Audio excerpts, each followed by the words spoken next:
यानंतर बातमी नाशिकमधली आहे। जर तुम्ही वीकेंडला हॉटेलमध्ये जाऊन पनीर बटर मसाला, कढई पनीर किंवा पनीर टिक्का खाण्याचा बेत आखत असाल तर सावध व्हा, कारण नाशिकसह राज्यातील नामांकित हॉटेल्स आणि ढाब्यांवरून सध्या पनीर चक्क आउट ऑफ स्टॉक झालंय।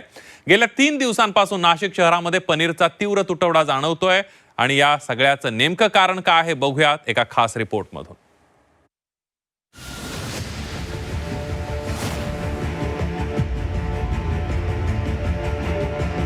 एफडीए आयुक्त तुकाराम मुंढेंच्या धडाकेबाज कारवाईचा भेसळखोरांनी धसका घेतलाय। त्याचमुळे नाशिक सारख्या शहरात आता चक्क पनीरचा तुटवडा झाल्याचं पाहायला मिळतोय। बाजारातून भेसळयुक्त पनीर गायब झाल्यामुळे अस्सल पनीरचे भावही वाढल्याचं पुरवठादार सांगू लागले।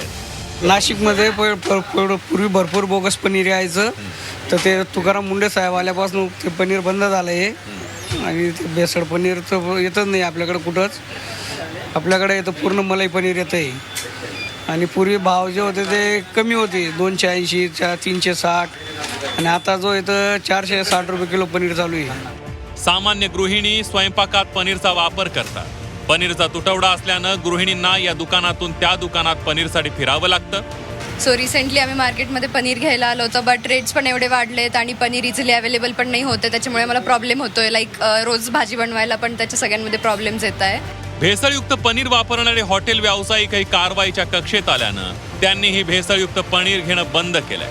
परिणामी हॉटेलच्या मेन्यूमधून पनीरच्या पदार्थांची लांबलचक यादीच गायब झाली। हमारे यहाँ पे पनीर का जो रेट था वो बहुत अभी बढ़ गया है, पनीर शॉर्टेज बहुत हो रहा है और जो पनीर का रेट बढ़ा दिया लोगों ने, ओरिजिनल पनीर नहीं मिल रहा है, इसीलिए हमने पनीर का बहुत डिशेस कम कर दिया है। अभी आज के टुडे स्पेशल में बोर्ड में भी कहीं आपको पनीर का सब्जी नज़र नहीं आएगा। सब तरफ शॉर्टेज चल रहा है पनीर का अभी। हॉटेल व्यावसायिकांनी जे भेसळयुक्त पनीर वापरूच नये, अॅनालॉग पनीर वापरलं तर त्याचा उल्लेख मेन्यूमध्ये करावा असे कडक निर्देश एफडीएनं दिले। मेनू कार्डवरती किंवा जो डिस्प्ले बोर्ड असतो हॉटेलमध्ये, त्यामध्ये ते जे अन्नपदार्थ बनवतात ते शुद्ध पनीरपासून बनवतात की चीज अॅनालॉगपासून बनवतात, या संदर्भात माहिती प्रसिद्ध करणं किंवा तशा सूचना प्रसिद्ध करणं गरजेचं आहे।